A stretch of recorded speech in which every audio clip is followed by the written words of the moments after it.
नमस्कार, मैं श्यामगिरी। आप देख रहे हैं टीएफडी इंडिया न्यूज 24। टीएफडी इंडिया न्यूज 24 में आप सभी दर्शकों का स्वागत है। पश्चिम बंगाल चुनाव एक चर्चा का विषय बन गया। पश्चिम बंगाल चुनाव में इस तरह से होगा यह किसी ने नहीं सोचा था। यानी कि आप यह कह सकते हैं कि हर चुनाव में एक अलग रूप नजर आता है, चुनाव आयोग का भी और भारतीय जनता पार्टी का भी। भारतीय जनता पार्टी के दो नेता मोदी और शाह की ये जो जोड़ी है, हर मर्यादा को तोड़ते हुए इस देश के लोकतंत्र का गला घोटने का कार्य कर रही है चुनाव आयोग की मदद से। और इनसे भी बड़ा गुनाहगार चुनाव आयोग ज्ञानेश कुमार है, जो इस देश के संविधान और लोकतंत्र के लिए काम न करके इस सरकार के लिए काम कर रहा है। यह सबसे महत्वपूर्ण बिंदु है। ऐसे में अगर ममता बंगाल में उनकी पार्टी टीएमसी 200 सीट पर बढ़त बना ली, तो सोचिए कि इन लोगों के लिए चुल्लू भर पानी में डूबने की बात हो जाती है। लेकिन बात यहां खत्म नहीं होती, बात यहां से शुरू होती है, क्योंकि बड़ी महत्वपूर्ण है कि जो चुनाव एक चुनावी पर्व कहा जाता था, त्योहार के तौर पर 1 महीना यह चुनाव चलता था, तो इसमें लोग प्रचार प्रसार एक जोश से, हर एक आम व्यक्ति भी चुनाव में उठ करके खड़ा होकर के और चुनाव स्वतंत्रता से लड़ता था और उसे निष्पक्ष की उम्मीद होती थी कि वह जीत सकता है, चुनौती दे सकता है, उसके साथ गड़बड़ झाला नहीं होगा चुनाव के अंदर। लेकिन अब तो चुनाव के निष्पक्षता पर ही जब अहम सवाल उठ खड़े हुए हैं, तो सवाल यह उठता है कि देश में लोकतंत्र बचा भी है या नहीं। अब ऐसे में ममता बनर्जी 200 के पार भारतीय जनता पार्टी के इंटरनल सर्वे में भी आ गई और खुद टीएमसी के भी सर्वे में, जब बीजेपी के सर्वे में और टीएमसी ममता की सर्वे में, दोनों में अगर 200 प्लस भाजपा टीएमसी है, तो भाजपा आकर के अटक जाती है कहां पर? 70, 80, 90 के बीच। अब बंगाल चुनाव में बड़ी धांधली का आरोप भी लग रहा है। भाजपा 190 सीट के लिए क्या क्या करेगी, जबकि टीएमसी की सरकार बनती हुई नजर आ रही है। तस्वीर और आंकड़े भी इस तरफ गवाही दे रहे हैं कि एग्जिट पोल धराशाह हो गए और टीएमसी की सरकार बन गई 200 के पार। इसके बाद भारतीय जनता पार्टी बौखला सी जाती है, तिलमिला जाती है, चुनाव आयोग परेशान हो जाता है कि इतना कुछ करने के बाद में अगर यह हाल है तो क्या होगा। बड़ी महत्वपूर्ण है कि यह तो अब निश्चित माना जा रहा है कि मोदी 100% जाएंगे, अब पश्चिम बंगाल में रह नहीं पाएंगे, पश्चिम बंगाल में इनकी सत्ता नहीं आएगी और बंगाल से मोदी जाएंगे, यह 100% तय होता हुआ वहां की तस्वीरें ही बयां कर रही है। क्यों? इसलिए भी बयां कर रही है कि चुनाव आयोग जिस तरह से यह अब देखने में आया कि पोस्टल बैलेट पेपर का जो पेटी में भरा हुआ था पोस्टल बैलेट, और उसे ऐसे जगह पर रखा गया जहां सीसीटीवी फुटेज नहीं है, सीसीटीवी कैमरे नहीं लगे हैं। क्यों ऐसे जगह में रखा? क्यों नहीं उस स्ट्रांग रूम में रखा गया जहां पर सीसीटीवी कैमरे लगे हुए हैं? और पोस्टल बैलेट पेपर के साथ में छेड़छाड़ भारतीय जनता पार्टी के नेता और चुनाव आयोग के अधिकारी मिलकर के कर रहे हैं। बार बार इस बात की पुख्ता सबूत ममता बनर्जी दे रही है और सीसीटीवी फुटेज भी मुहैया करा रही है। ऐसे में अब सीसीटीवी कैमरे के बीच में उसको रखना ही नहीं है, उसको अलग से कमरे में रखना है। और बड़ी दुर्भाग्य है कि प्रशासन भी इसमें साथ दे रहा है। पैरामिलिट्री फोर्स और सीआरपीएफ के जो जवान भेजे गए, लग रहा है कि भारतीय जनता पार्टी को चुनाव जिताने के लिए पहुंचे हुए हैं वहां पर। पश्चिम बंगाल के अंदर। और क्यों ऐसे छावनी में तब्दील कर दिया गया? क्योंकि भारतीय जनता पार्टी जानती है कि बगैर इसके हम तो जीत नहीं सकती भारतीय जनता पार्टी। ममता बनर्जी चुनाव जीत रही, तो भारतीय जनता पार्टी ने जो हथकंडा अपनाया है पश्चिम बंगाल के अंदर, वह इस देश के लोकतंत्र का गला घोट रहा है। ऐसी सरकार का क्या काम जिसे जनता ही न चुन रही हो?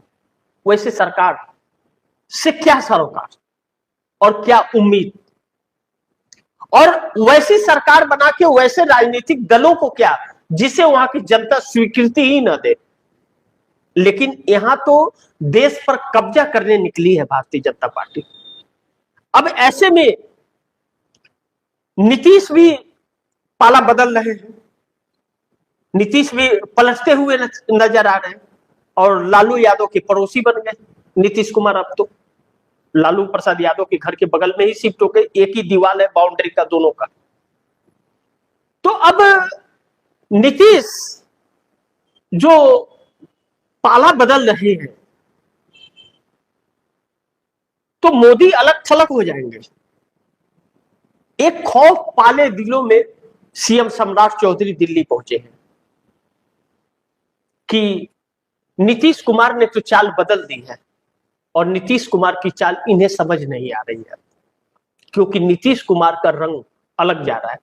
जब से नीतीश कुमार की पार्टी जेडीयू का आधिकारिक तौर पर प्रेस कॉन्फ्रेंस करके यह कहा गया बिहार की जनता को कि बिहार की जनता को भारतीय जनता पार्टी से डरने की जरूरत नहीं है। आप लफ्जों पर ध्यान दीजिए, सीधे तौर पर नीतीश कुमार की पार्टी ने कहा है कि भारतीय जनता पार्टी से डरने की जरूरत नहीं है, हम किसी भी तरह का समझौता नहीं करेंगे।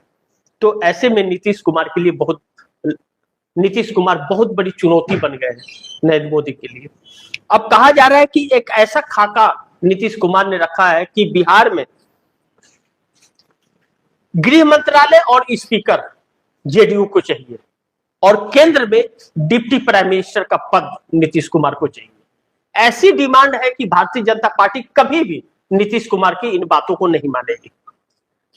यह सब कुछ ममता बनर्जी के ऐलान के बाद हुआ है कि ममता बनर्जी ने जो कहा है कि बंगाल में सरकार बनाने के बाद हम दिल्ली में तख्ता पलट करेंगे। उसके बाद यह सारे घटनाक्रम हो रहे हैं। नीतीश कुमार के तेवर अचानक बदल गए हैं, अचानक बदल गए। जो लालू प्रसाद यादव के घर को खाली करने के लिए नोटिस जारी हो गया था, उस नोटिस को कैंसिल करवा दिया उन्होंने। और अब राबड़ी देवी और लालू प्रसाद यादव वहीं उनके बगल में ही है और वहीं रहेंगे।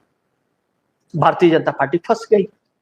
एक तो ममता बनर्जी ऐसी चुनौती बन गई कि चुनाव आयोग और भाजपा और इतने सारे लाखों की संख्या में वह पैरामिलिट्री फोर्स सीआरपीएफ लगा करके भी चुनाव नहीं जीत पा रही है भारतीय जनता पार्टी।